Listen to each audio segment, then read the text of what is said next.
this is another Niners topic. Again, Grant, putting you on the spot here. But I think this is an interesting one. And so you've seen a lot of Niners go. You've seen them over the years. But this offseason, who is just flying under the radar? We know Trey Lance has been kind of the highlight, the spectacle that everyone's been talking about. But who should be talked about more and who needs more shine in training camp? Who needs more shine in training camp? Well, that would sort of limit you to someone who's going to make a real impact during the season, right? Okay. In that case, I mean, I always come back to this guy, but the Niners have all of a sudden the best backup tight end in the league, Ross Dwelley.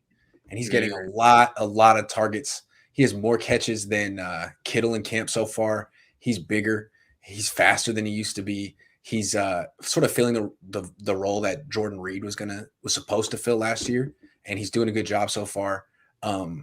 There's also an under the radar guy on special teams named Trent Sherfield, who's really making a push to be like the number 4 receiver, but the number 4 receiver is someone who maybe catch like 10 passes in a season. So he's having a good camp. He's a good story, but Ross Dwelley could catch 40 passes. He could have 8 touchdowns. He's all of a sudden a real crucial member of the offense up there with like Kyle Juszczyk.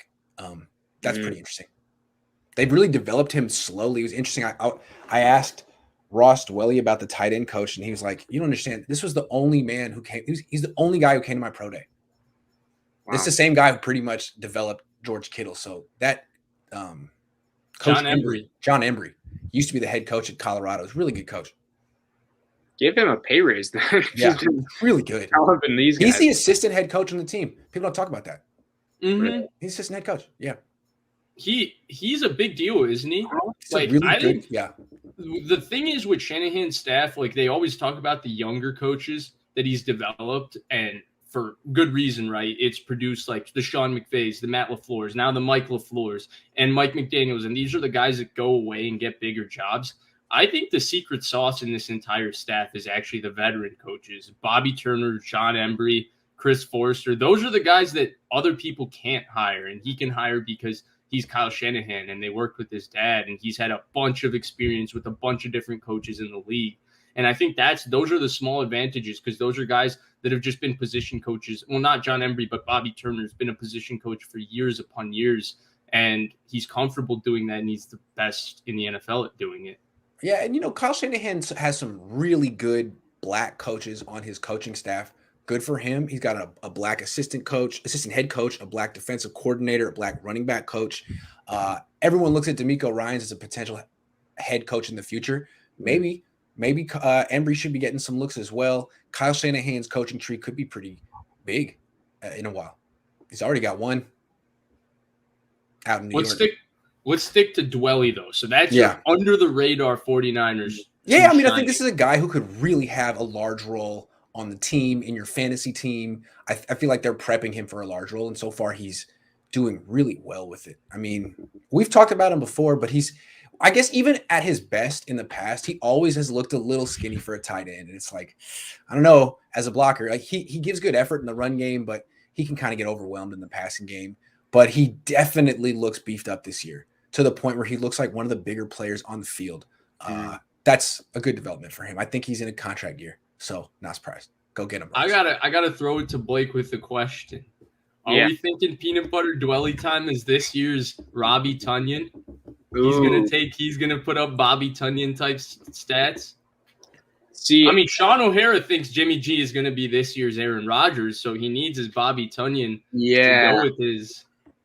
That's interesting. I mean, I could see him being like a guy that kind of like Grant said, like maybe he turns into like a Jonnu Smith, where just in the red zone, that's where he kind of just like feasts and puts in work there. Because like Kittle's not really known for being a red zone guy, and maybe Dwelley can step into that role. And just doing quick research, Jordan Reed had 26 catches last year, and those targets and catches are all available. So Dwelley could definitely step into that role. And I think Grant brought up a good point about him getting bigger for blocking, because I feel like that'll put you in the doghouse if you're not a good blocker as a tight end and you're not just a completely dominant receiver or receiving option as a tight end. Like, you can't just be like an average receiving tight end and not be a good blocker. So getting a lot bigger and, maybe improving his blocking is going to help a ton, and maybe get him more just offensive reps in general. So I think that's really good for him. But yeah, putting up those numbers would require the quarterback to have like